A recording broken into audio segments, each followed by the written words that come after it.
superintendents always need to be, so, like if he's like, hey, this is nematode damage, is it something like, okay, soil test, that's your next step? Is that something that they need, that you're encouraging right away to monitor this problem? You know, as a diagnostic tool, I think it's important to get a handle on the thresholds that we're dealing with from a population standpoint, and how do we move forward with the chemistries that we're using, and do we need to use something like Indemnify, which we consider our heavy hitter? Can we do more of a maintenance program, or that we can use Resilia, which is maybe a little bit lower active ingredient load? So I think from a baseline standpoint, yes, but testing for nematodes is very difficult.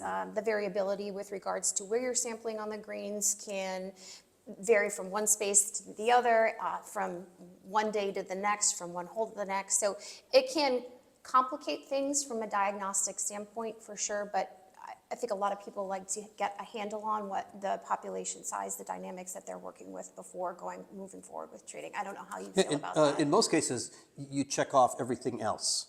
You check off all the easy things that you can control, whether it's irrigation or drainage or a fungicide program for root infecting pathogens, whatever it is. You're hopeful that you can check all those off first.